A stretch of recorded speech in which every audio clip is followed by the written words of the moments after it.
Ireland, 1845. The wind moved quietly across fields that once promised life. Now, they stood barren, gray, and hollow.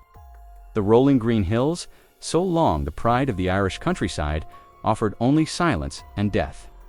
Beneath the earth, the potatoes on which millions depended had turned black, wet, and rotted. The land had turned against its people. In quiet cottages and crumbling villages, families gathered around cold hearths. The air carried a bitter chill, but it was the hunger that froze their souls. This was not a sudden catastrophe, it was a slow, agonizing collapse. The beginning of one of the greatest human tragedies in modern European history. By the early 19th century, the potato had become Ireland's lifeline. Among the rural poor, it was not just a staple it was survival itself. Easy to grow, rich in nutrients, and capable of thriving in small plots, the potato sustained over a third of the population.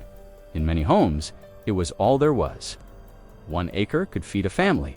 A bad harvest was a hardship. A total failure was unthinkable. But in 1845, that unthinkable failure arrived. A mysterious blight swept across the land. Farmers watched in horror as healthy potato crops blackened overnight. The stalks wilted, the leaves collapsed, and the tuber so essential, so precious turned to sludge the cause. A microscopic killer, Phytothoran estins, invisible to the naked eye, it spread quickly and mercilessly, carried by rain and wind. There was no cure. And worse, no one truly understood what it was or how to stop it. The devastation wasn't limited to just one season. The blight returned in 1846 and again in 1847. Each year it stole more, not just crops, but hope.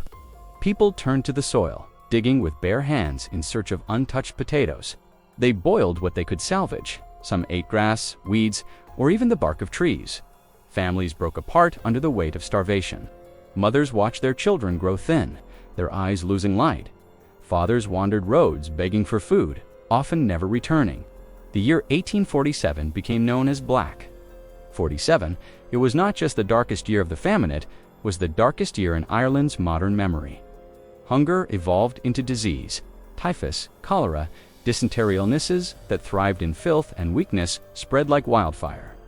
Tens of thousands died, not just from starvation, but from infections and exposure. Corpses were buried in shallow pits or left where they fell. Entire villages became ghost towns, and while the Irish starved, ships continued to leave Ireland's ports loaded with food. Grain, butter, meat, livestock all exported to England.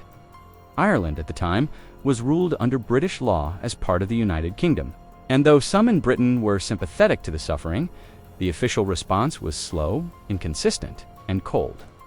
The prevailing economic philosophers, Fair, argued against government interference. Relief, they claimed, would breed dependence. Better to let the market sort it out.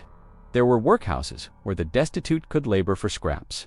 There were soup kitchens, though many were overwhelmed or shut down, but no true national effort was made to save the people. Some officials even saw the famine as an opportunity to modernize Ireland, to clear land for more efficient agriculture, or to force the poor to emigrate. One parliamentarian referred to the crisis as a mechanism for the purification of the nation. What happened was not just a natural disaster, it was a political one, and the people of Ireland knew it. Over the course of 7 years, over 1 million people died. Another 2 million fled the country, many boarding overcrowded vessels bound for North America. These were the coffin ships, named for the high number of passengers who died on the journey. Diseases spread quickly in the damp, dark holes. Children perished in their mothers' arms.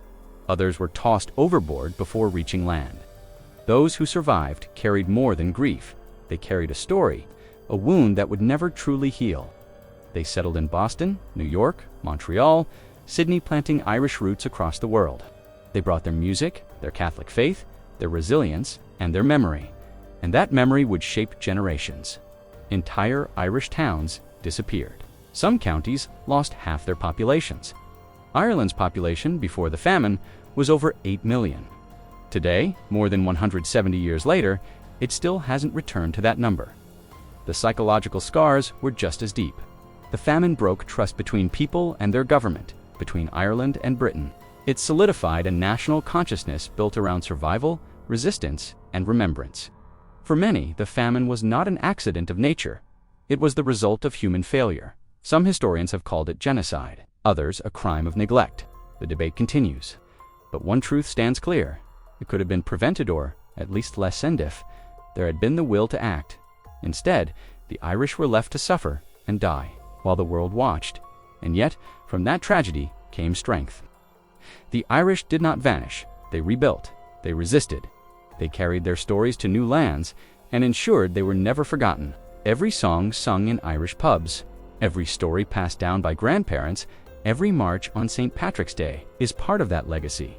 The Irish Potato Famine was not just a moment in time, it was a test of compassion and one the world failed, but in remembering, we honor those who were lost, and we remind ourselves what silence can cost.